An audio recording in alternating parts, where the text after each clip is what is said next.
All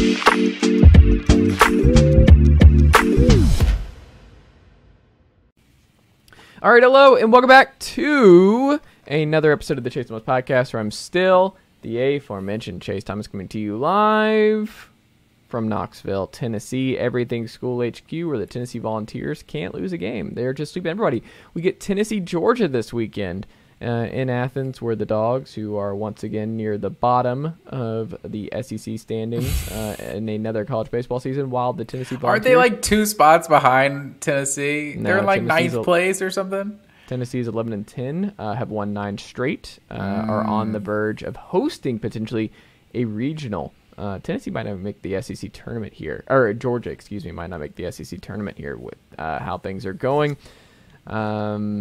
It's everything. School HQ is pretty good right now. You see PFF, like, who's the next breakout quarterback in 2023, and Joe Milton's the cover guy. You got Aaron Murray talking him up, and you have more Vols going in the top 100 in the 2023 NFL draft than the Dawgs, and people do forget that.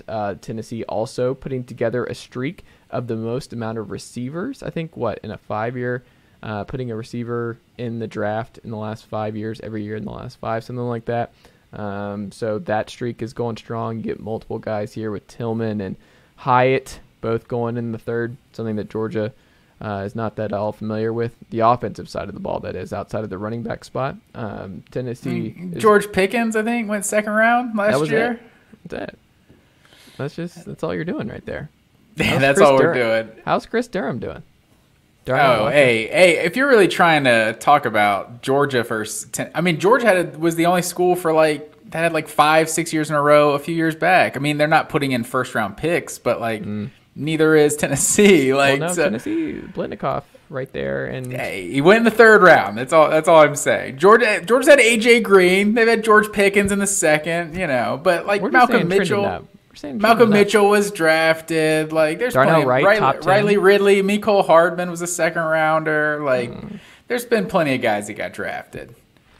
So I want you to lay off the disrespect this early in the podcast. We're just getting started here, man. Well, that guy you just heard, who could take no more of the Tennessee Volunteer Love Fest to start things off down there in Tequila, Georgia. That's definitely true. Also, want to. Sorry, I'm never getting through this intro for you.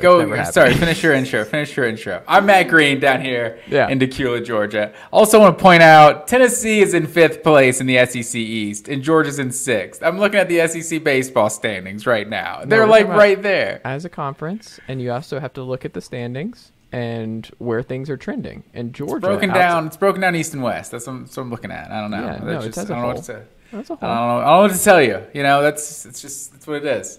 But yeah, we're not a baseball podcast. We could be. NFL draft was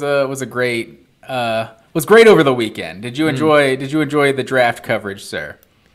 I mean, I watched the first round from start to finish, but then I'm just usually on my phone from then on out. I wanted alerts for where Hendon Hooker was going to end up going. I knew Hyatt was going to go 2nd or 3rd. I knew Tillman was going to go 2nd or 3rd. And whoa! You were arguing with me here that Hyatt was a lock for the first round. Do we need to run the tape back? No, never happened. Oh yeah, we need to run that tape back for sure. No.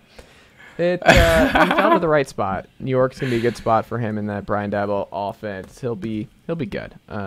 Gabriel Davis had a similar. I think he was a hypo guy at UCF and broke out in Buffalo a couple years ago. So those kind of guys. And I'll save my Tennessee draft and the Tennessee conversation that folks are gonna have to get over, because Heupel had a really good line about this when he was at the Big Orange Caravan this week in Chattanooga, as Tennessee continues to lock down state of Tennessee and keep Amari Jefferson home away from the Dawgs, and make sure we close the deal with Jaden Riddell and or Ryan Wingo and Mike Matthews. So those are going to come down to the wire, and knowing that the Dawgs and then the Vols are the final 2 for Riddell, it looks like 5-star tight end along with 2 5-star wide receivers in Wingo and Matthews. It's going to be this podcast was already testy enough with the Tennessee Georgia rivalry here, but now that Tennessee and Georgia are kind of going at it for some of these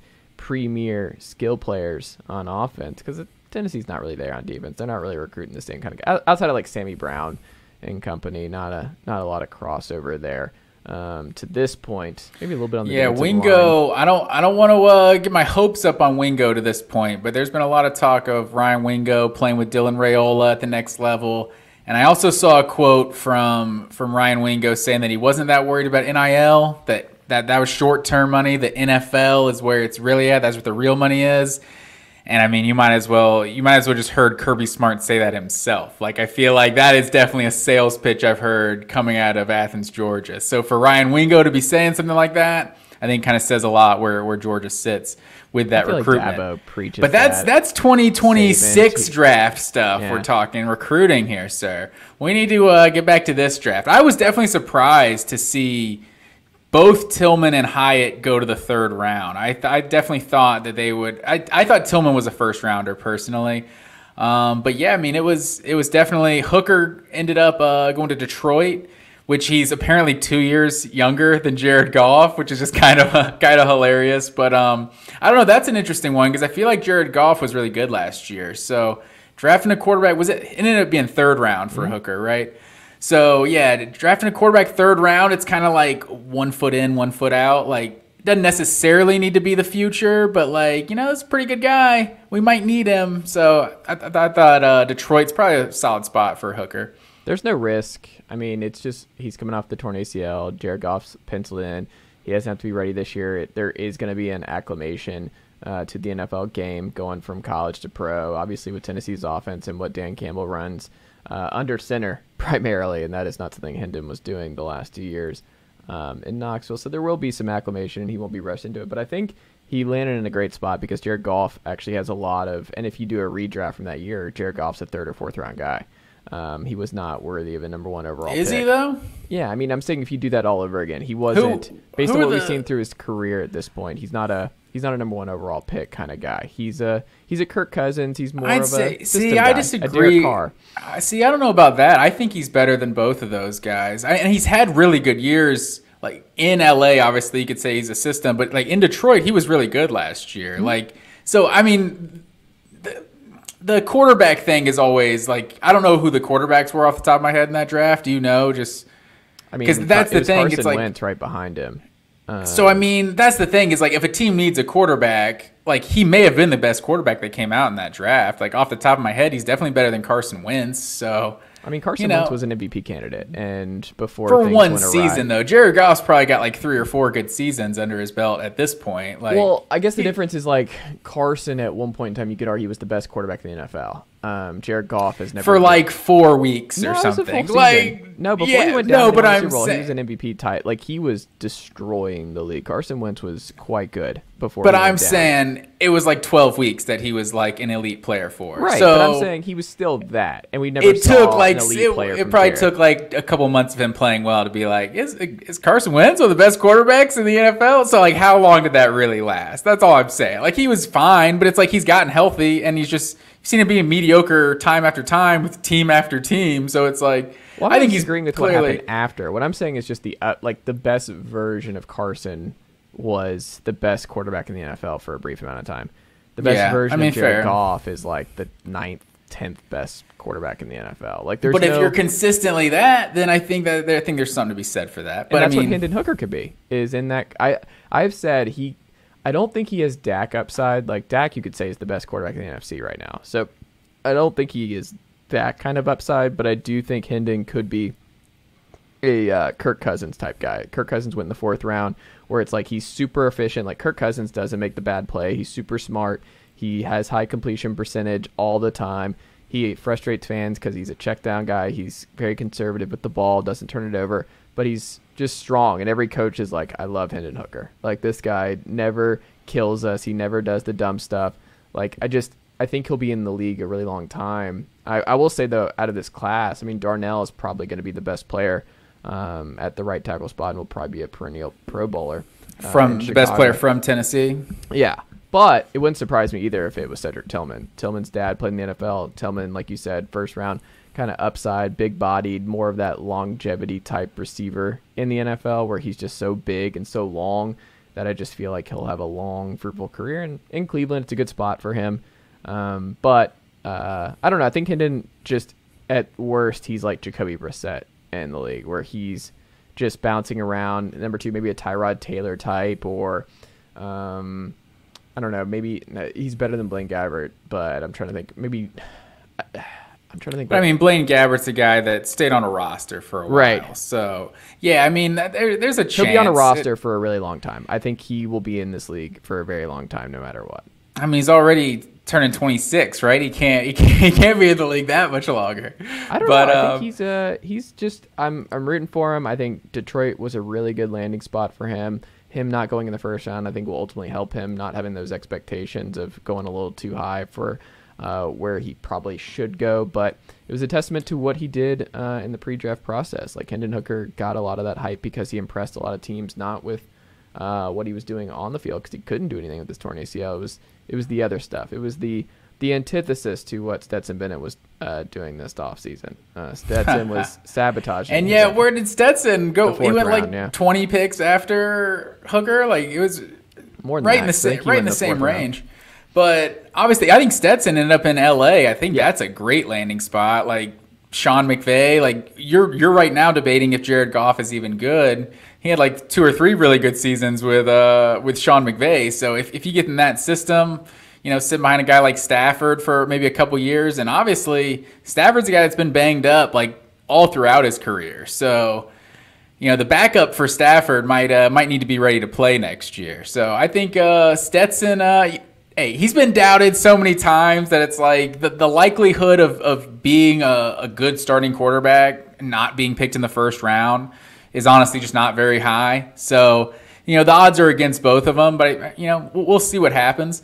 I think right now, shoot, I just lost my train of thought. I was going to ask you a hypothetical question, and I totally forgot where I was going with it. But if you look at Georgia in the first round, you obviously had Jalen Carter and Nolan Smith go in the first round. I was a little surprised about some of the Georgia players that slipped. Like, obviously, Darnell Washington, they talked about maybe a medical issue, and Keely Ringo with a medical issue or a character issue. I don't even know, really.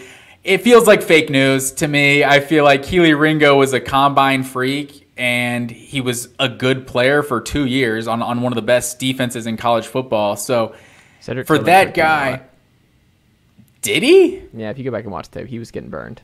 He got burned, and he took some pass interference in both games, actually. Yeah, I know he ran that route for him on that pick in the end zone.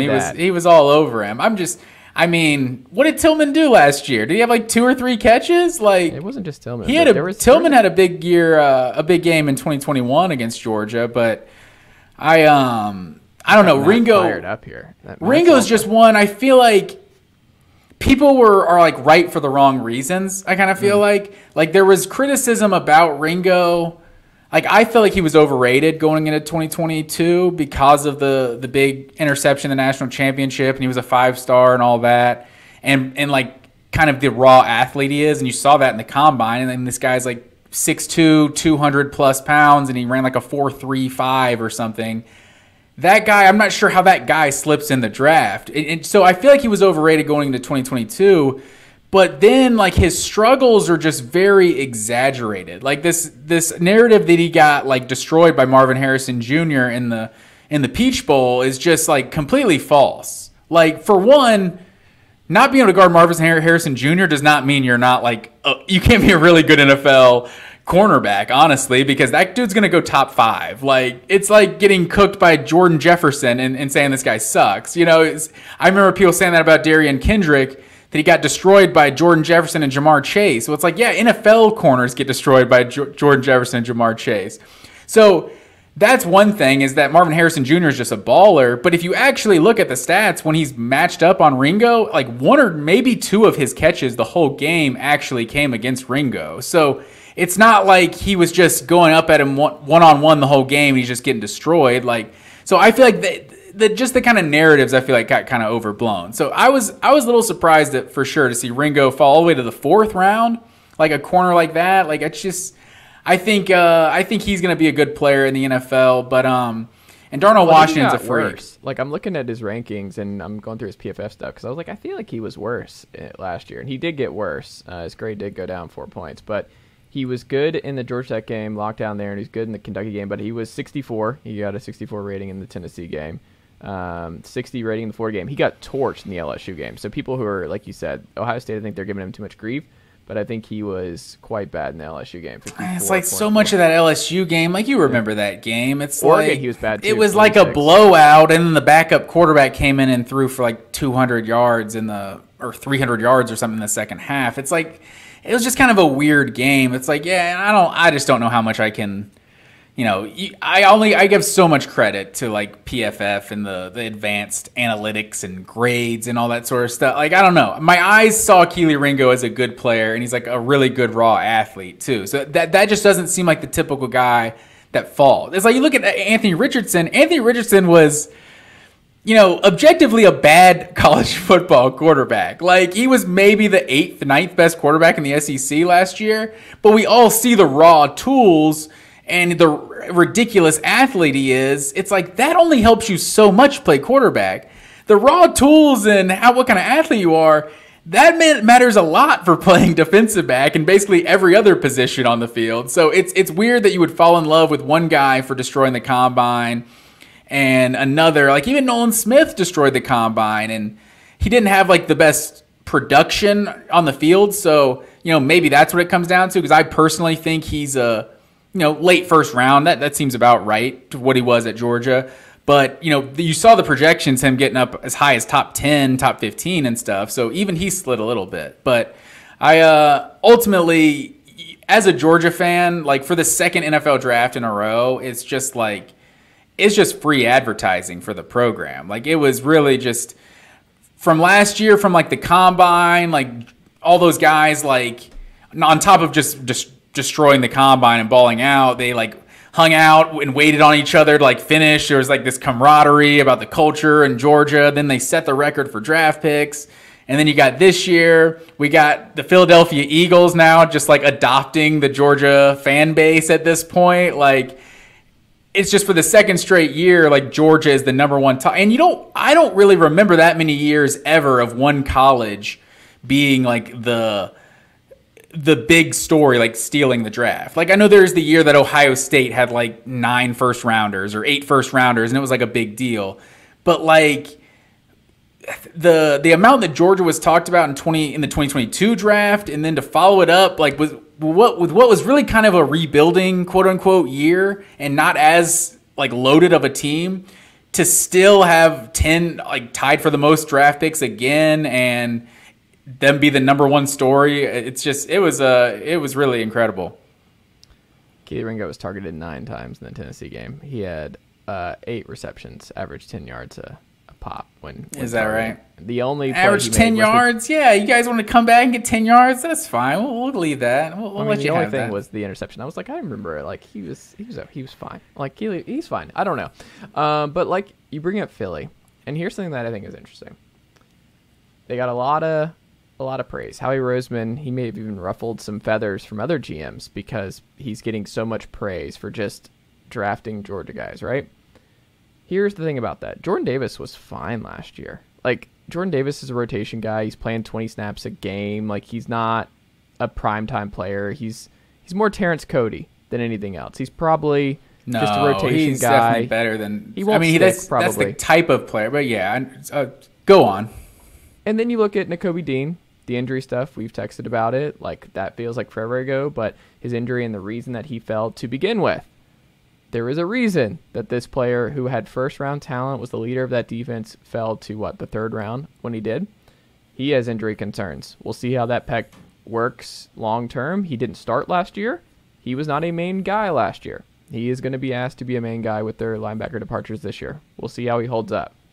Nolan Smith missed almost all of last season due to injury. We'll see what Nolan Smith looks like and if he is able to hold up. You look at Channing Tindall in Miami. He was fine. Like, he wasn't bringing. He was fine, but he was also like a 3rd rounder. No, but what I'm saying is, like, there's just so much hype. I mean, like, Jalen Carter, if he hits, like, that's a home run. That's a game wrecker. Like, that's one where it's like, yeah, that's awesome. Keely might just be okay. He might be fine. He might be bad. We'll see. He's a 4th round guy.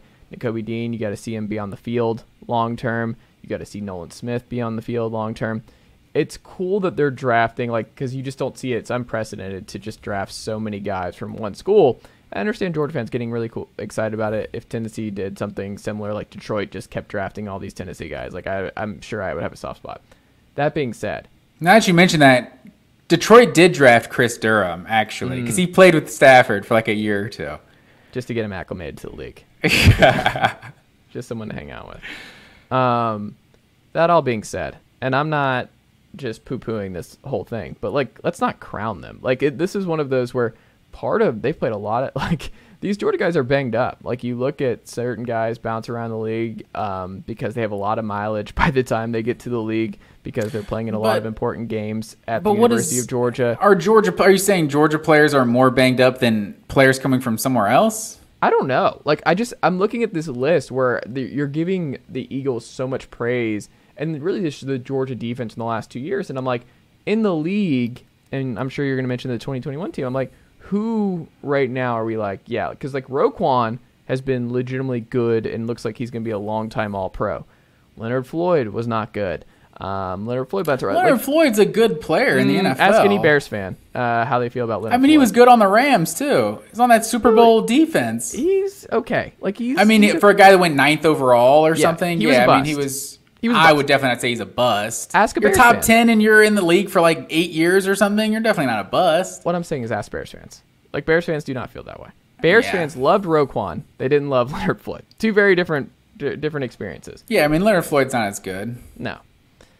I'll just say, let's just see. Like, it's so caught up where it's like, this is going to be an unbelievable defense. I'm like, let's see who plays. Let's see how they translate. Well, There's none of that matters. It's obviously for Georgia fans to permanently be Eagles fans. Like, some of these guys have to be good for a long time. Like, that's why you kind of could root for Detroit for years because Stafford is like a mainstay as the starting quarterback for however long. It's not like the Eagles took 5 first-round picks on Georgia players. You know what I mean? Like, there's a reason that they went That's later. True. Where, like, guys don't last. Guys bounce around. Like, that's not how this is going to go by and large. The Eagles did trade up a pick to get Jalen Carter, so that's a guy they wanted at 9 overall. So Jalen is the cream. Like, Jalen is the one to watch here. Like, Jalen. Well, he's definitely the best of all the players. But if you also just look at those players, so one, you have the actual, I think, elite of the elite players and Jalen Carter. So that helps in terms of becoming a fan of that team. Yeah. But look at the guys they took. Like, it's all fan favorites. Like, Nolan Smith, especially during the combine,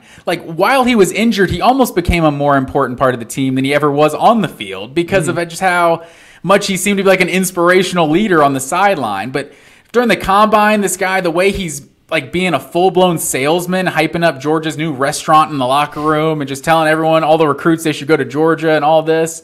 Like, Nolan Smith is one of those that just like loves Georgia so much and just very vocal about it.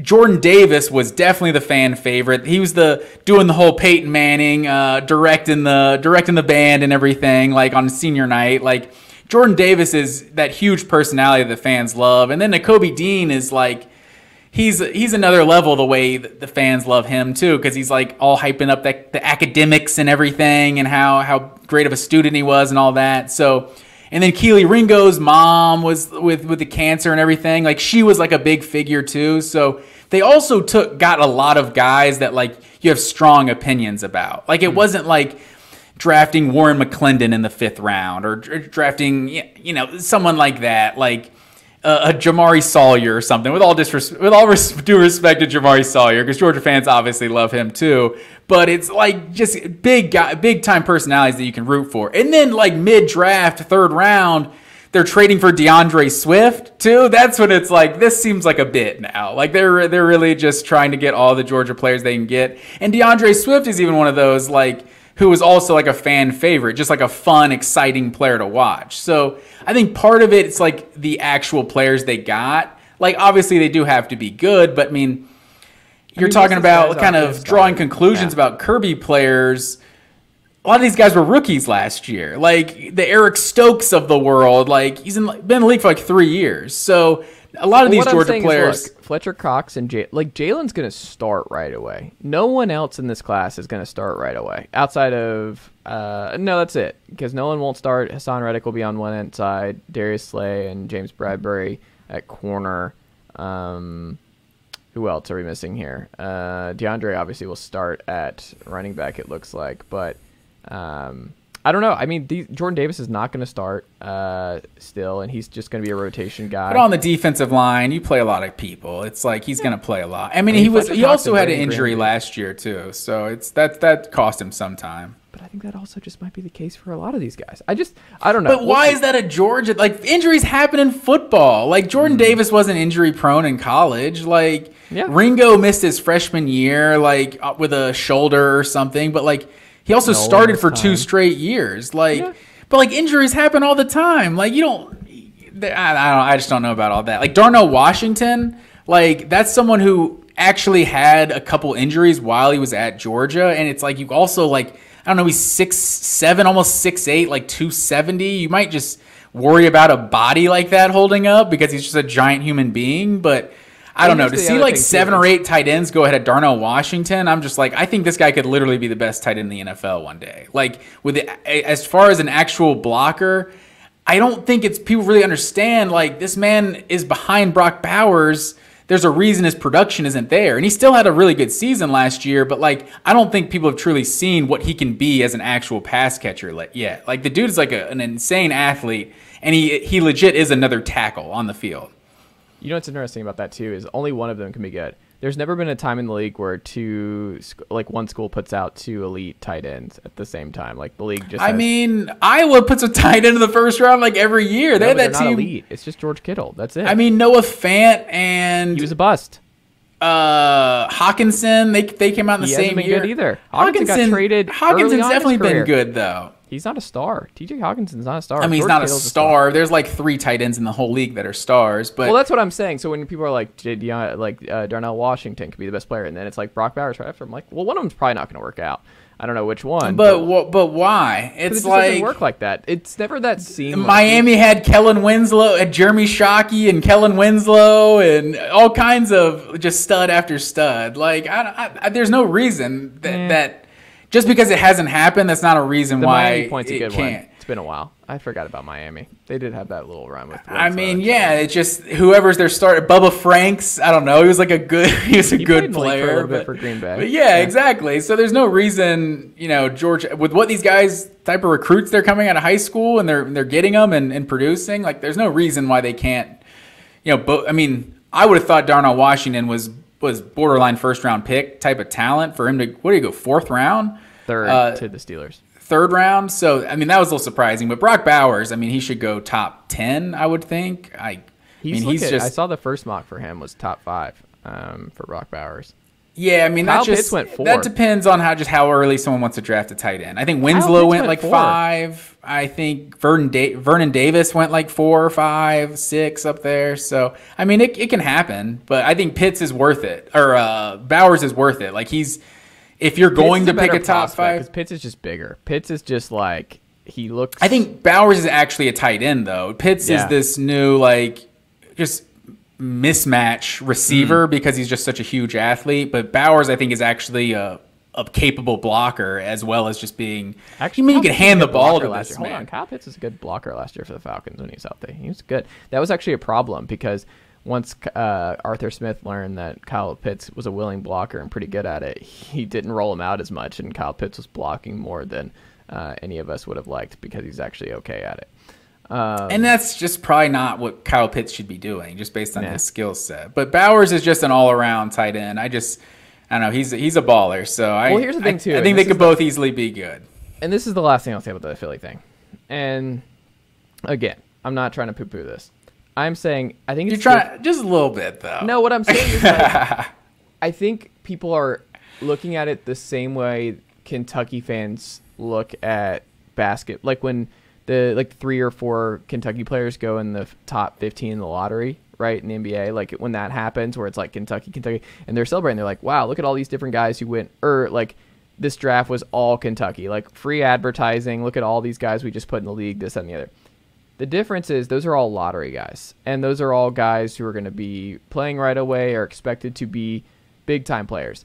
The equivalent doesn't work here in football, where it's not like there was a 4 to 5 guy run. Like, that's just not, like, Alabama had a number 1 and number 3 go in the draft this year. You had Bryce and then Will Anderson at 3.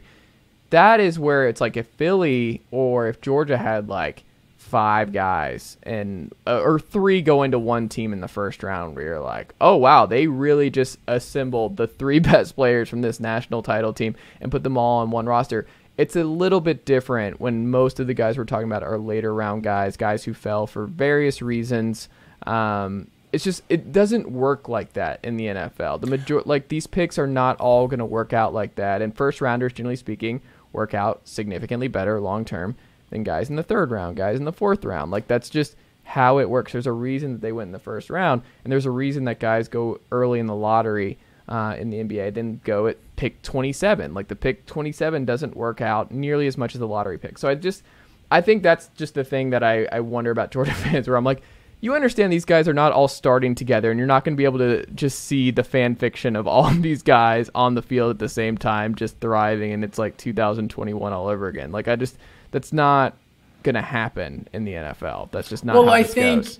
And yeah, and I mean, maybe you're taking it like too seriously or like too literally, but I think a big part of it is just how great Georgia's been, that like this is actually a storyline. Because I even noticed, I want to say it was, I don't even remember what team it was. I want to say it was the Cowboys. Someone took 2 Michigan players, like in the 1st and 2nd round, and like you didn't hear a word about it because it's just like not a storyline. But because of like the big personality that Jordan Davis is, and Nakobe Dean, while he went to the 3rd round, he was also the best player on that defense. So it's like they were so vocal about being there last year that it almost became a thing already, with the 2 of them being in Philadelphia last year together, championship teammates and whatnot.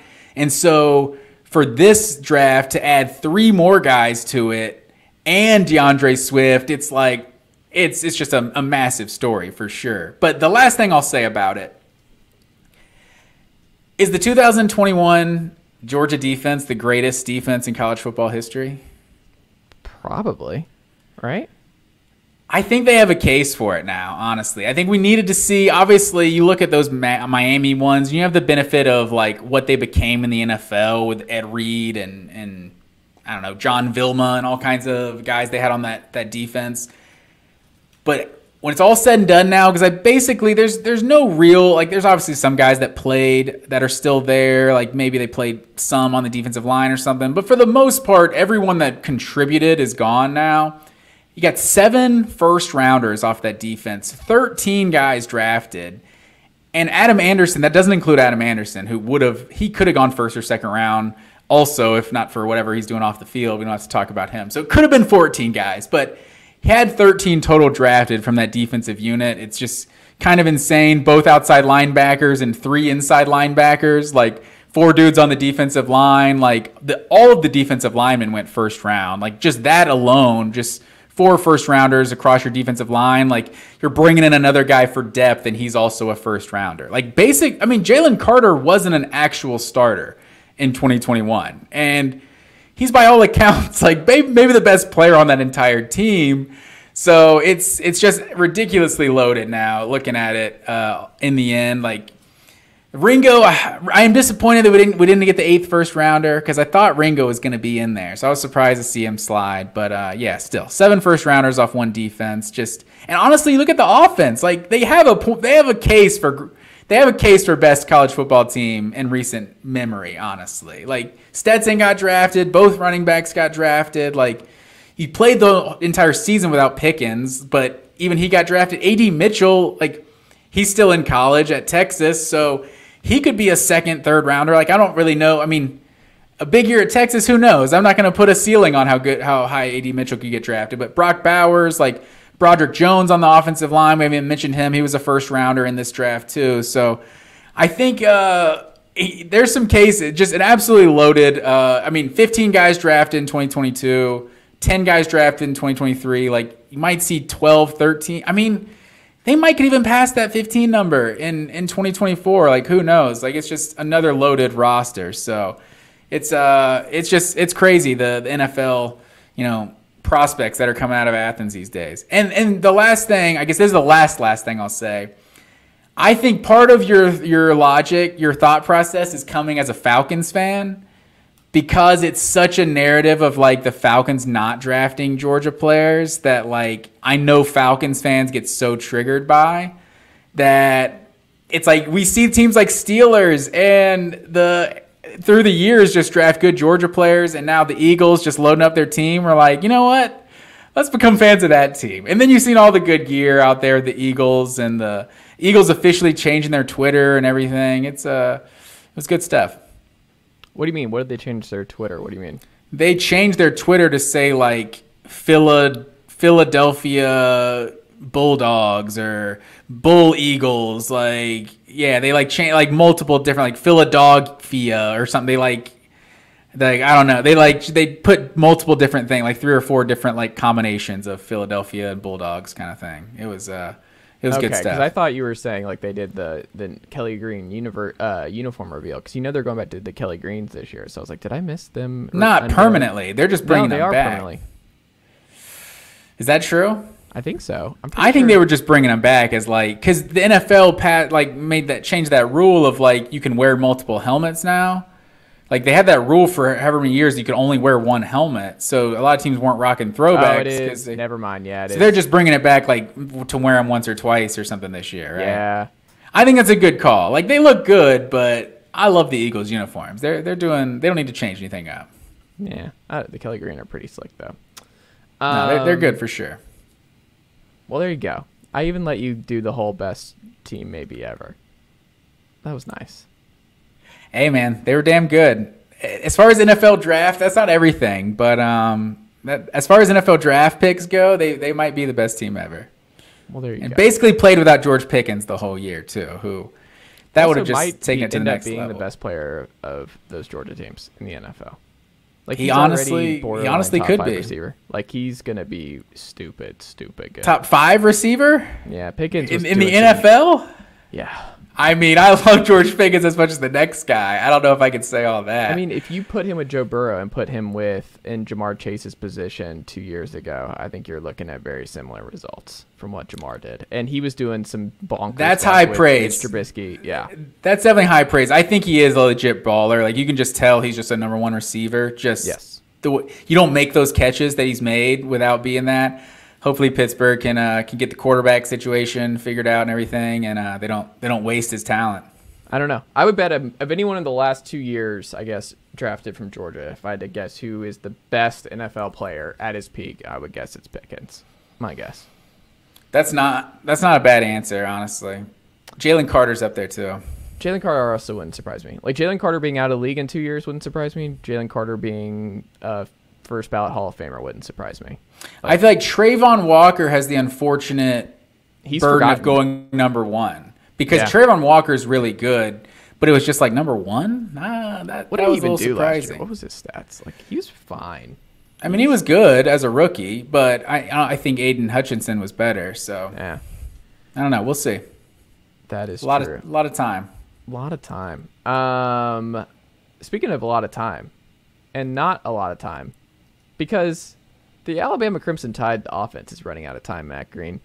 And Nick Saban saw enough. With the transfer portal closing on April 30th this past week, he made sure to address the quarterback situation because we talked about on the show a couple weeks ago. The spring game was a disaster for this offense and something that we have just kept penciled away, locked away for this fall. Like we can circle back to it. When Alabama's offense struggles and they're down 13-7 to Texas at home in the fourth quarter, you're like, uh-oh. Like, this is it's not too behemoth. You think they're holding Texas to 13 points in 3 quarters? I think this Alabama defense is going to be really good. So, yeah, I think the defense is going to be legit. I think the defense is going to be quite good at Alabama this year. I think it's going to be a lot better than what it was a year ago. I will say, you see Tyler Buchner. It happened quick. He obviously was not going to win the job over Sam Hartman over at Notre Dame. So he gets in the portal, has to make a move fast, and he follows Tommy Rees to Alabama. Now you have 3 quarterbacks, Matt Green, at Alabama.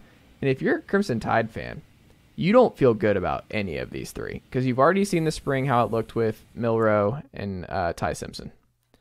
Now you bring Tyler Buchner into the fold, who has been injured throughout his entire college career. He has not shown like a guy who can stay healthy. He takes a lot of hits. He's a run-first guy. Guess what? He was doing that against an ACC schedule last year. If he's going to be playing in a similar style against SEC defenses and SEC players, I don't see him holding up. I also didn't see enough to say that guy is someone you want on your team. Like that's a college football national champion quarterback. I think this is a sneaky disaster for Alabama. And if this was Texas A&M going through this offseason, everyone on college football Twitter and college football media would be like, what is going on in College Station? What a disaster. Like, do they have any idea what they're doing? But because it's Saban, because he deserves the benefit of the doubt, because of his past accomplishments, he is getting a temporary pass until we see it play out in the field this fall. But Tyler Buchner entering the fold here and now looking like the favorite because he doesn't make this move and reuniting with Tommy Rees unless he's pretty certain he's going to start this fall and go into the summer as the guy. If you're a Bama fan and you're convinced that things are great and everything's going according to plan and we're just going to build that Notre Dame offense that lost to Marshall at home this past year and you're feeling great and you're like, oh, it's a talent difference. Like Notre Dame's recruits at a top 10 level. It's not Michael Mayer is a great player. They have a great running. Like it's not like Notre Dame doesn't have dudes. It's not like Notre Dame is just hurting for premier talent on both sides of the ball. They put a lot of dudes in the NFL. They recruit really well. I think this is just, I mean, I tweeted to Graham Coffey in front of the pod about this where I was like, I'm ready to just go ahead and say Tennessee's going to be favored by double digits in Tuscaloosa this fall. This offense isn't keeping up with the Vols. Like Tennessee, we'll see what happens with Joe. If it's Nico by then, I don't care. This offense is not good enough. Like Georgia is not doing this. Georgia looked like with Carson Beck, that offense is moving. Don't worry about Mike Bobo and Athens. The problem or the thing to look at is Alabama. This offense is going to stink, Matt Green. And I am ready for just the chaos that it brings because you can just see it. Like, this is all a disaster and not a spot Nick Saban wanted to be in at all. He did not want to be trying to get Tyler Buchner from Notre Dame out of the portal in early May to address what he saw this spring. He didn't even want Tommy Rees, right? Like, he was not his first choice. He bounced around. He wanted Grubb from Washington, a completely different style. Saban knows. He knows what the college game looks like. He knows who the best offenses are. Explosion, Ohio State, TCU. Guess what they had in common against Georgia? Like, you look at Tennessee, you look at the best teams in the sport now, it's explosive TCU offense. didn't do much. Well, what I'm saying is Oregon, explosive tempo. They didn't do much team. against Georgia either. No one does anything against Georgia. They're not right. What I am saying is if you want to be a top 10 team, if you want to be a premier college football team in the college football universe, you've got to have an electric offense and you've got to have electric quarterback play. All of them did. C.J. Stroud, Max Duggan, Stetson Bennett, and J.J. McCarthy, all top 10 quarterbacks at their peak. I don't see any of that with Alabama. I think the days of being able to survive and just coast with the John Parker Wilsons of the world are gone.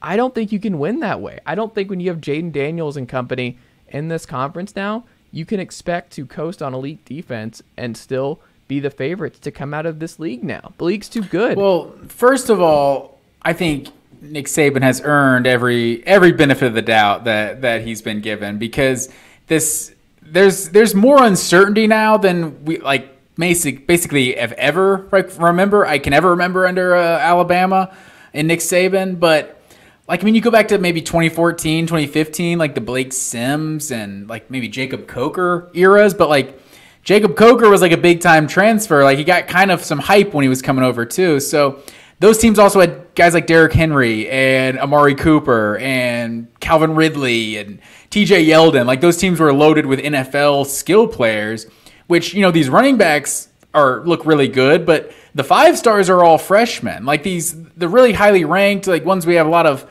hype for. Like these guys are true freshmen. Like we wouldn't be the first time we've seen true freshman running backs be ballers. Like that's happened before, but those guys are also rare. Like Jace McClellan is like the best skill player on this team. Like he's good. Like is he a third, second round pick? Like I don't know. Maybe he might be an NFL player. Like he's nothing spectacular. Like Jahmyr Gibbs is an actual like baller. Like he was the only skill player on the team last year that was like, that guy looks like an Alabama guy. Like the receivers just aren't what they have been. So if this quarterback position isn't a star, like I don't know. There's definitely some uncertainty. But my thing is, Nick Saban knows how he has to win, right? Like he said it a few years ago that like you're saying right now, like you have to have a dynamic offense and whatever, be explosive. He's not just going to go back to being what they once were, because he would be doing that already. Like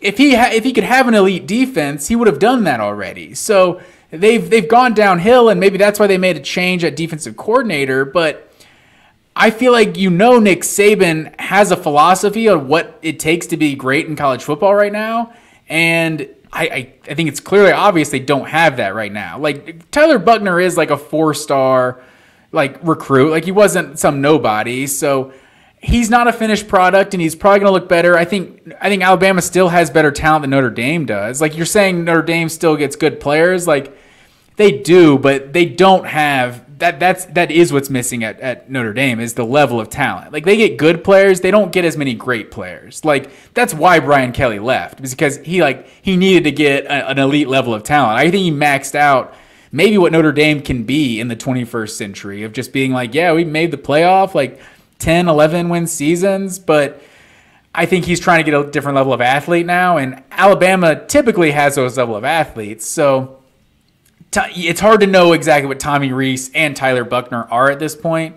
So I don't know. It's a lot to say. I agree with you, but I feel like there is hyperbole. Like I don't know if it's like as drastic, because it's still Alabama, and like I don't know. I can't say it's like a disaster. Disaster in the sense that like I'm not saying they're gonna miss a bowl game. I just think you're looking at 9-3. I think you're looking at a season where the offense is like 40th in the country, and it's barely getting by. Like they don't have the skill guys out wide anymore either, Matt Green. It's not like they're just like, we saw what that wide receiver room looked like last year. A lot of those guys are out the door, but it's not like you have John Mechie and company right there behind them, and Devontae Smith and company. This is not the case at Alabama right now. They don't have those dudes out wide. They just don't. So Cameron Letu also gone to the NFL, and that was Bryce Young's favorite target. Bryce Young covered up a lot of warts the last 2 years. Mac Jones benefited from one of the best just trio of receivers we'll ever see in college football at the time, with a healthy Mechie, Waddle, and Devontae Smith was just silly. And Mac Jones was great in his own right too. I feel like he gets kind of like downplayed. I'm not hating on him, but I'm just saying that's the reality. Is he did have 3 first-round wide receivers. It was like everything was on schedule. Like the offense was just perfect, including the quarterback. And the quarterback would just put it in the perfect spot. The running backs were perfect. The receivers were perfect. The offensive line was perfect. Like with Bryce Young, yeah, like you're saying, like so much of it was a ragtag bunch put together, and he just kind of made those plays off schedule. And Buckner's not doing that. Buchner is not a number 1 overall quarterback. Ty Simpson and Jalen Miller are not that. Bryce Young kept them in those games. He kept them afloat and in the college football playoff conversation. Like without Bryce Young, you put an average quarterback in there against Tennessee, they're getting murdered in that game. Like it's just, that's how that game would have gone. I don't see it, Matt Green. I think Tennessee is now, they're not favored there. I mean, LSU, you're definitely not favored there based on what I'm seeing to this point. A&M, you're back at A&M. We'll see what Petrino and that offense looks like. A&M beat you the last time they were there. Auburn, you're at Auburn to end the year. We'll see how spicy they look. They might even bring in Casey Thompson as of this recording. Like, they might be a little feisty with their offense right out of the gate. Hugh Freeze has beaten you twice. I just look at this schedule, and I think about what this team is going to look like. I think it wouldn't surprise me if they're number 1 in scoring defense and 40th in scoring offense, and that's like 9-3 in this sport now. Like I See, that's the part I don't understand where it's coming from, though. Is it's like they're gonna have the number one defense. I'm like, what do you think their defense was last year? They just lost Will Anderson. Like that was the best player on their defense last year. Like Caleb Downs looks like he's gonna be a dude immediately. Like the Mill Creek and he kid. probably will be. I mean, he's a big time. Excuse me, he's a big time 5-star, but he's also a true freshman safety. I think he's gonna start. Kool-Aid McKinstry is maybe the best corner in football. Right now in college football. Kool-Aid's a preseason top 10 pick. Dallas Turner is a preseason top 10 pick. He's going to be really good. Kevin Steele is a better TC than Pete Golding, but you look across the board, man. Like I don't know. Trez, your dude, Marshall, he comes in there at linebacker. Earl Little is. It's like, yeah, that's what I'm saying. Like, potentially one of their starting inside linebackers, a guy who's like 4th or 5th string at Georgia. It's like he'll be good though. That's not Alabama football. See, this is what it is. You think Georgia's going to be number one in scoring defense again? I mean, part of it is that they were 6th in the country last year. But they gave up 18.4 points per game. Oh wait, shoot, I'm looking at the wrong year. I had a different. I had that Blake Sims 2014 team pulled up. They were 9th last year. Georgia that seemed about right, though, right? 18.2, so it was almost the exact same points. But, yeah, that's what I'm saying. 9th in points per game last year, almost 20 a game, like just over 18. Like, without Will Anderson, does that get lower? Like, does it become a better team without Will Anderson, who is, like, potentially a generational talent? Like, probably the best defensive player at Alabama the entire time Saban's been there? Like, is that hyperbole? I would say that probably is true for Will Anderson. Look, I'm not saying it's going to – and I'm also not predicting they get number one. I'm saying it wouldn't surprise me if they're number one in scoring defense. It wouldn't surprise me if they're just better there. And then they're also going to play keep away. I think the defense will be in better position to just sit and heel and not have to deal with some crazy tempo because I think they were playing a lot more fun and score fast, and they were just a higher scoring offense. Like the defense had to be on the field a lot more the last couple of years, and I just don't think that's going to be the case. I mean, they might have to be just because the offense isn't getting first downs and going 3 and out, so maybe that's... I'll tell you, that doesn't sound like... That sounds more like 2019, 2020 Georgia, and... James Coley is Tommy Rees there? James Coley? That's not a good formula. Like those were some loaded Georgia defenses. Like I think Georgia actually did finish with the number one defense in 2019. Like and the 2020 defense was good too. But like you saw very bad quarterback play both of those years. Obviously, Fromm not nearly as bad as what Stetson and DeJuan Mathis were in 2020. But yeah, I mean mediocre quarterback play and defense like. That only gets you so far, and it probably doesn't get you to the SEC championship. So, I don't know. It'll be interesting. I'm fascinated, but it makes this season so much more interesting. Is Alabama just doing this offseason? Like, I am very, very curious to see what happens. I think one of those things, like Coach of the Year, is one of those things. Like you saw, Joel Embiid is won the MVP this year. Mm-hmm. Feels like a lot of voter fatigue, in my opinion, because he could have won it either the last 2 years, but. You know, you had Jokic doing basically the same thing. Nuggets with the best record in the league, all that. But it's like you didn't want to give it to him a third straight year. And I kind of agree with that. I feel like Embiid deserved 1 MVP more than Jokic deserved 3. But so you have some of that voter fatigue when it comes to awards. This is definitely a year where Nick Saban is a candidate for Coach of the Year. Like if they go like an 11-1, I feel like with what we're talking about, Alabama, like whatever they become as the season. Because honestly, if they go back to running the ball, they truly do that, right? And they have the number one defense, and they're running the ball smash mouth. For one, I'm just going to be pissed off because of the way people talked about Georgia and Kirby while we were doing the same thing. Like, that would never be good enough. And people are going to hype up Saban like, it doesn't matter what kind of roster he's got. This guy can just figure out the ways to win. And there's probably some truth to it because he's like maybe the greatest coach. He is, to this point, the greatest coach in college football history. So it'll just annoy me. But, yeah, if they actually go back to being that different type of team and they can win with the game manager, quote-unquote, at quarterback, then he's definitely a candidate for Coach of the Year. Because most of the time it's just, oh, yeah, you have the best team and you won the SEC. Yeah, are you the best coach? Sure. But people like to give it to the Josh Heupels of the world, the second year had the huge breakthrough, or the Shane Beamers of the world, the teams that had the breakthrough 8-5 season or something. it's typically not the most talented roster and you won the conference that gets the award. That's fair. We'll see what happens, but it's still early, and Josh Heupel is probably right there for Coach of the Year if he's able to do so. Joe Milton becomes just rocket launcher Joe, and Tennessee wins the East. Like because the narrative, it's all about the narrative, you know. He's gonna and have it's a good like narrative to replace Hooker and everything. Yes. Yeah, I could see that. Not miss a beat if that happens. He will have that for sure. The college football playoff schedule for not this upcoming year. This is it for the 14 playoff, and then we go to the 12-team model. Matt Green. Naturally, a lot of pushback to the dates. I also don't really understand why you couldn't do the semifinals at college campuses as well. Like, I don't know why you can't just keep the Final Four games on bowl sites. I don't know why that's something. You stole my thunder. Are we going to get into that right now? Yeah, that's what we're going to do.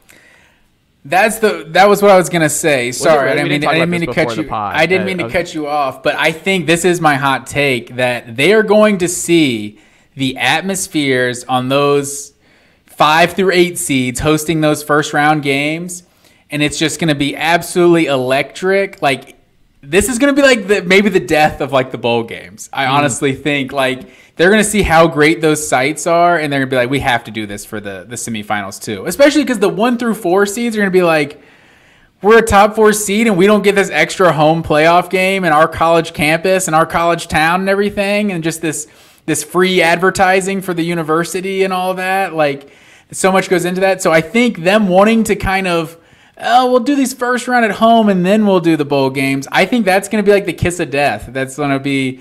It's going to be like the door just cracked open, and we're going to see home games on college campuses. And then maybe just the Final Four is on a neutral site. Because honestly, just the travel alone, asking fans to travel for 3 or 4 rounds of playoffs is, I don't know, it's just kind of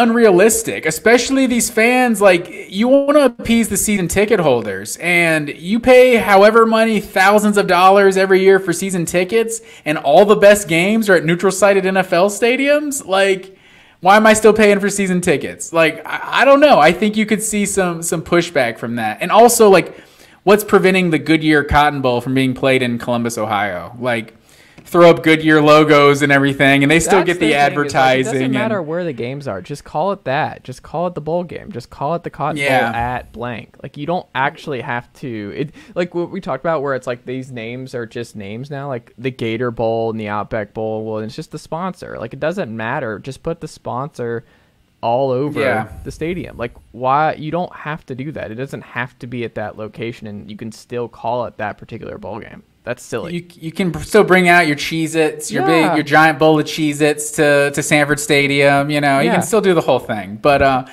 so the dates with me are what just. How did we still end up with a Monday night final? Like, how did that still happen after all of this? I thought for sure we would go away from that with this model. That you would for sure go back to Saturday. I thought because we're having to do multiple rounds of playoffs that they would go back to Saturday. Because obviously the 31st and the 1st, that's kind of different because a lot of people get holidays on New Year's Eve and New Year's Day. So there's a tradition of playing college football on New Year's Day and on New Year's Eve. So if that happens to fall on a Wednesday, Thursday, you know, so be it. Like, that's not a big deal. But other than that, I feel like all of the postseason games should be played on Saturday. So like one of these, the semifinals, January 9th and 10th on a Thursday and Friday. It's like you just had New Year's Eve, right? It's like who's getting the next week off, getting vacation days that following Thursday after you already got all these vacation days and Christmas and New Year's. Now it's back to the real world. Like, you can't just be taking off weeks.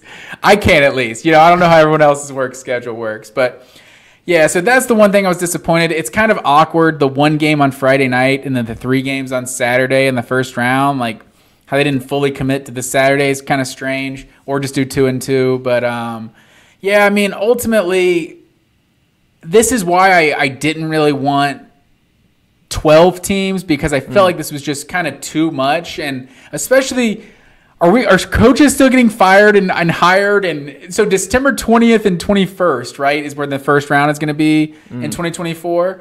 what is signing day going to be that year? December 14th, December 15th? Like, these teams are in wherever, Tempe, Arizona. I'm not sure. Oh, those are on-site games in the first round.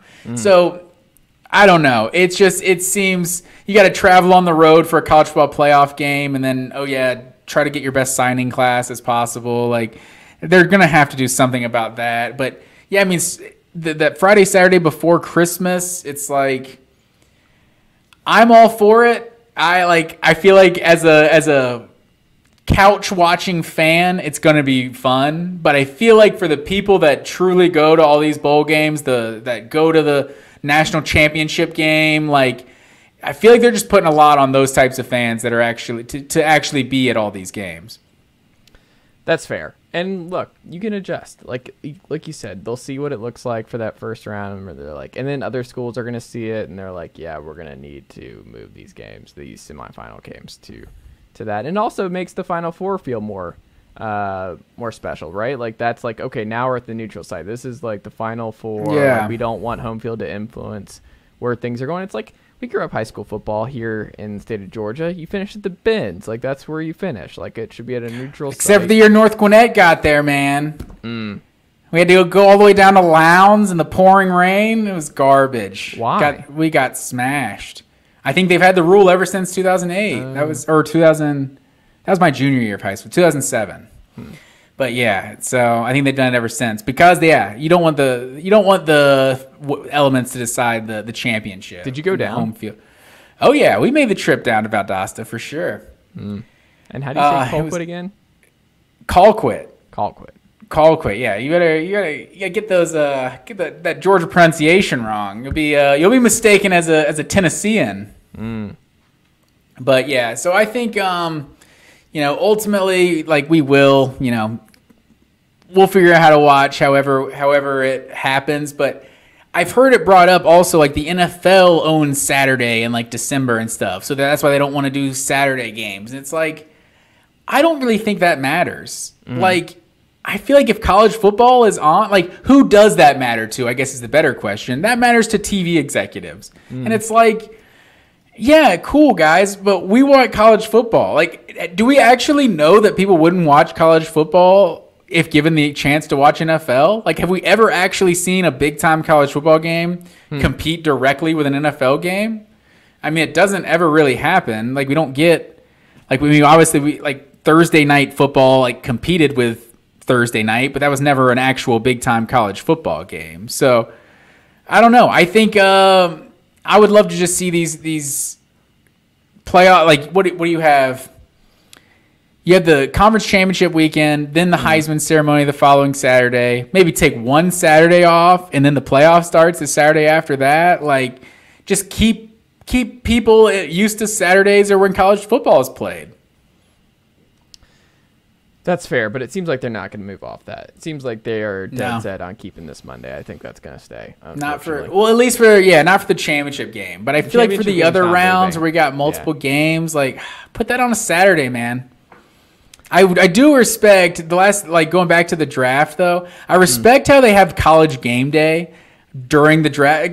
They know exactly how certain people are out there watching the draft. Like, I'm a college fan, and, like, that's how I was watching it. Like, so it was cool to see the same Reese Davis, the same college football people talking about the actual guys they know.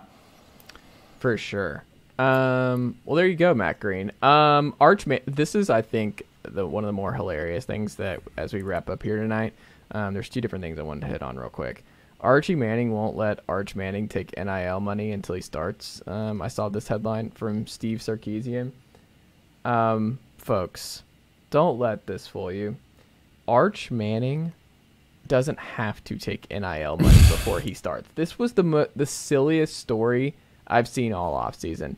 And that anyone who ran with this of, like, or why Sark would think that this would resonate well, where it's like, look at how good of a kid Arch is. And the Manning family, look, I got Peyton behind me. Like, they don't need this weird, hey, look at how good of a kid Arch is. And I don't like this idea, too, of pitting these kids against, like, pitting the narrative of, like, if you take NIL money right away, then, like, what, you're not seeing the big picture here, and you're just getting lost in the money. It's like, No, you could have an injury tomorrow. Like no, take it now, and if you can and you can help your family or help you at all, or you can help your day-to-day, like everyone's coming from different means. Archie Manning Arch is coming from a very, very different, unique 0.0001%. He doesn't have to. It doesn't affect him. But like the idea that is something that we're going to see sometimes pop up of like, look at this kid, or if this kid donates to somewhere, or this kid uses it for that. Like, don't shame what these kids do with their NIL money, or when they use their NIL money, or how this all works. It's like, let these kids be and let them deal with it however they want to deal with it. They're adults. They're over 18. They're making the best decisions they can. All of them are coming from different financial and family situations. I hated this story. Like, not to be a buzzkill, but I was just like, this is not, it just felt kind of gross of like, now you're pitting it again, like Arch is like this, and the Manning family is just kind of saint-like, because they see the bigger picture in terms of like, well, he doesn't have to. Like, Arch doesn't have to. It's like Jeff Bezos' son works at a non-profit or something. You know, he doesn't even really care about the money. Mm-hmm. I'm sure he doesn't.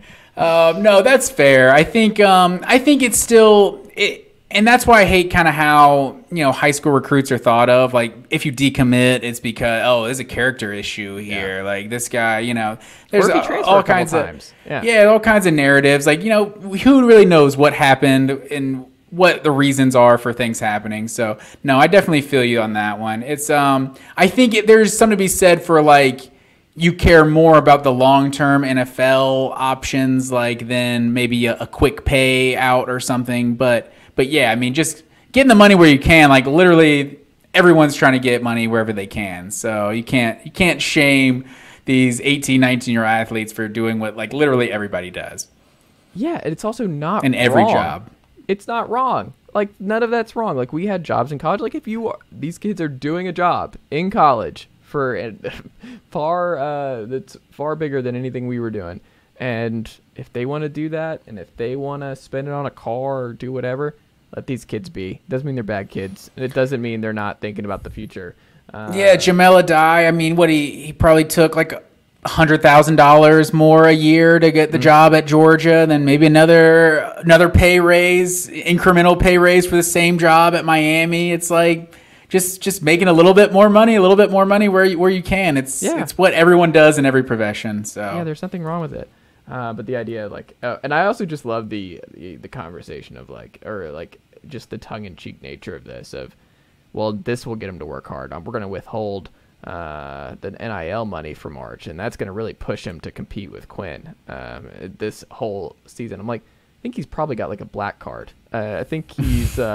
I don't think that's the NIL money is really what's. I think he just wants to be an NFL quarterback. I think that might just be it, and he's got a pretty solid safety net there. So I just none of it adds up. None of it checks out here. So you don't have to run that story, and you don't have to say that and do this kind of stuff. I promise. It's not needed. It's not needed to the discourse. Capital D. It's honestly just probably a good decision. I feel like if he's in commercials and stuff like that, and he's the backup quarterback, it's just kind of weird. It's kind of weird though. If he took the NIL money and he's doing commercials with Peyton and Eli, like, I don't care. Like, it'd be fine if he's appearing on Manning Cast. Like, who cares? But he's like, get down to your Austin Chevrolet or whatever. Like, I feel like it's kind of weird as the backup quarterback. No? But he's not the same. And he's also, but that's what I'm saying too. So he's also this like super noteworthy backup to begin with all the hype coming in. Obviously, Quinn Ewers was super. Also, he doesn't seem like that kind of kid, because I feel like he was the kid who was like not on. Is he on Twitter? Like, he's not. Like, he was very. Yeah, he is, because that's how he committed. But yeah, exactly. It was low key. It was just like he tweeted he's going to Texas. And he doesn't strike me as a Peyton type, where he's going to be front facing and do SNL and be. To be fair, I feel like Peyton, I don't know why I'm extrapolating. I feel like Peyton wasn't that. Like, it's like he was so low key, like just professional and all that too. So I feel like Peyton kind of came out of nowhere with like, oh yeah, it turns out this guy's hilarious. Like, and he just, everyone loves his personality and his show with Eli and everything. But maybe, I don't know. He was dancing around at Tennessee like in the mid '90s. There's video of him. He had both sides. He had the cerebral side, and he had fun. Fair enough. I don't know. Last thing, speaking of Tennessee here, Heupel said this at the Big Orange Caravan this week. I just wanted to get this in because the discourse this week in Tennessee's offense being under attack all NFL draft season long, Matt Green. Heupel said, quote, "Man, 10 years ago, I think there was a trickle-down effect from the NFL to college. I think it's the exact opposite in today's landscape. Over the last 3 cycles, or the last 3 drafts, we've had 5 wide receivers drafted. I've had more wide receivers drafted in the last 3 years than any other college coach. I think that speaks to what we're doing, how we're developing those guys understanding coverages, concepts, but also how to beat man coverage. That can be press, that can be off technique. That doesn't just happen by accident. I think what we do does translate in how those guys developed." Whoo! If that's not a recruiting selling point and just like the numbers speak for themselves, obviously teams aren't afraid of our offense. Teams aren't afraid of acclimating our guys to an NFL version of just high-octane offenses. Like, no one's concerned about Jalen adapting. No one's concerned about Cedric Tillman adapting. No one's concerned about insert name here adapting. Darnell Wright with his tempo and like different offense with different offensive structure. Because these guys are pros. These guys are the 1% of the 1% in terms of just athletic prowess in this country. They can adapt. They haven't been in Heupel's scheme forever. It's not like you have success in this one style and it's like, oh, if you play only zone defense at Syracuse for 2 years, it's like, how does this 20-year-old who just soared and played really well in his zone defensive scheme, how does he make that adjustment when he gets to the league? It's like, he's really good and really smart and really athletic and really talented. People make adjustments and they do pull certain things from it. And I think but I mean, that's way different. There's no system like that in basketball that you can just like that it could completely changes the game. There's no triple option. There's no like spread. Like it's basketball is not really a comparable sport though from that perspective.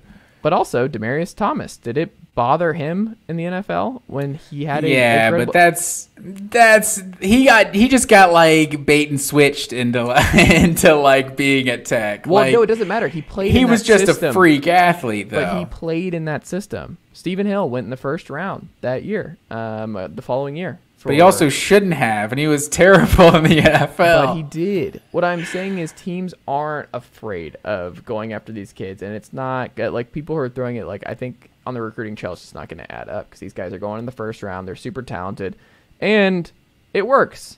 But who's going in the first round? I mean, what I'm saying in the early rounds, we'll see if anyone from this. But you look at those potential. You look at those Baylor wide receivers, and obviously, like, this isn't Baylor. It's not the exact same, but, I mean, that's what everyone compares Heupel's offense to and the closest thing you can find to it. And it's like you had guys like Corey Coleman and Kendall Wright that put up, like, insane numbers in college and were even good combine numbers, and those are individuals. So because those guys weren't good NFL players doesn't mean Tennessee's receivers won't be. But there is some history of guys coming from offenses like that and showing out and putting up big numbers and not being actual NFL caliber players. So it's not a nothing. I feel like I'm a little disappointed that Heupel feels the need to respond to it. Like I didn't hear the audio, so like the hearing it kind of changes, like just seeing it a quote transcribed, but I mean, what do you really want Heupel to do? Like Heupel's job is to win games and put up huge numbers offensively, and like that's what he's doing. So if these guys aren't good in the NFL, okay, like that doesn't mean Heupel is like not preparing guys for the NFL. Like I think we try to draw conclusions all the time. It's like it's not really Heupel's job. Like it is his job to prepare guys for the NFL because that's what high school players want when they go to college. They want to go somewhere that develops them for the NFL. So to an extent, it is his job, but his number one job is to get the absolute most out of these guys at Tennessee. And so it's like, even if these guys aren't even if they're third, fourth rounders, like kind of speaks more to how good Heupel is. That's like, we don't even have to have first round talent to have the best offense in college football. So imagine if we do get an actual first-round quarterback, a first-round wide receiver. Because, I mean, obviously Jalen Hyatt and Cedric Tillman could be the two best receivers in this draft for all we know. You know, they could both be really good in the NFL, and Hendon Hooker could be really good in the NFL. But I don't know why Heupel feels the need to like defend himself, because I mean, we saw what Hendon Hooker was at Virginia Tech and what he was basically coming into Knoxville and what he is leaving Knoxville. And that guy looked pretty damn developed to me. That guy's a hell of a lot better than he was the day he stepped foot onto Tennessee's campus. So I think he's just going to have to, because you're seeing it like you saw draft people talk about it nonstop. I think he's just going to have to deal with this year every year.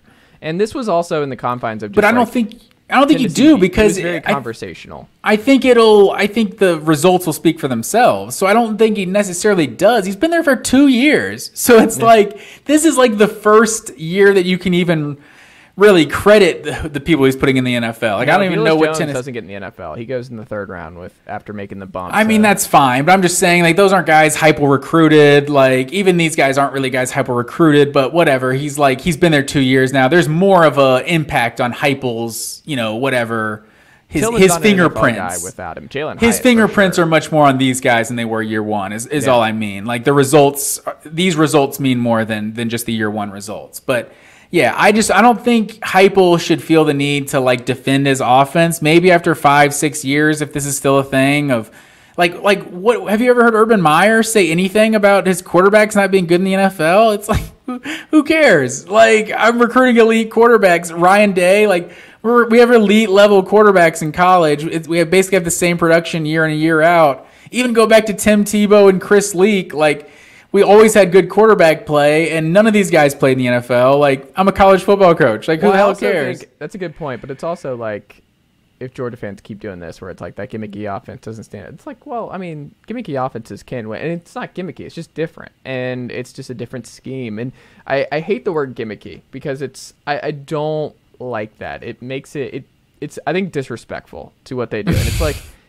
It's not gimmicky. Like, the triple option's not gimmicky. It's just different. Like, it's a different scheme, and it's something that is not traditional. Because it's like, what even is a traditional NFL offense anymore? You look around the league, like what Patrick Mahomes is running. Like, no one's running I personnel. Like, that's not how it's working across the board. Like, the West Coast offense is not this thing you're just seeing. No one's under center anymore. Like, I don't even know what the NFL is. Like, RPO is everywhere. So I don't even know so much of what the college and the high school game has brought to the forefront. The NFL has adapted. I think that was another kind of point of emphasis here. It's like, I think teams are going to look at what Tennessee's doing in the NFL and be like, what can we pull from this to add to our offense? I think more of that. And I think that's a good point. And that's why I feel like it speaks, like, not trying to throw shade at Heupel, but it speaks to some insecurity, I feel like, because if you're that confident, it's like, really the college game's what's affecting the pro game now. Like, pro teams are about to start sniping my assistants, like things like that.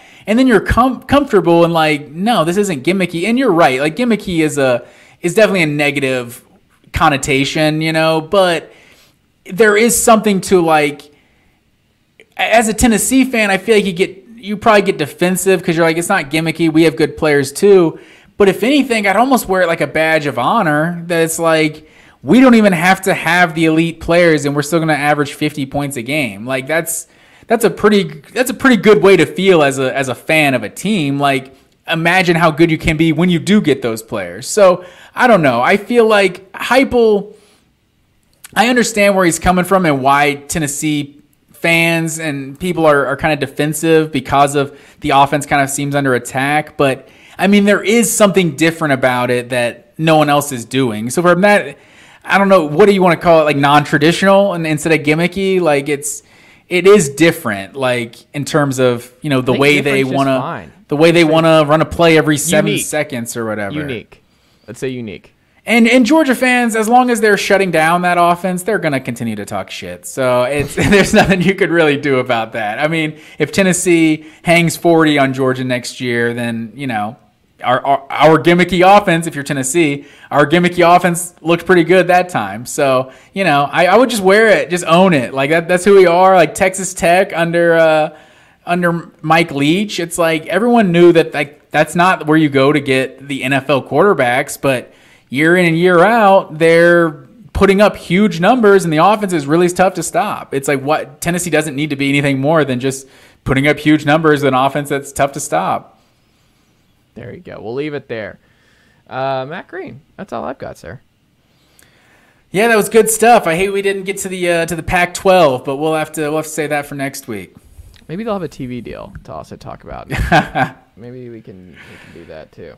Yeah, I feel like the NFL draft. I feel like we were going to have a lot to say about that for sure. I think we need to do that this week. So we'll hit the Pac-12 next week and all kinds of other stuff, because there's some Colorado stuff that we'll probably need to talk about too when we talk about the Pac-12. So if they even have anyone left from that 2022 roster by that point, because they're down to 13. Man.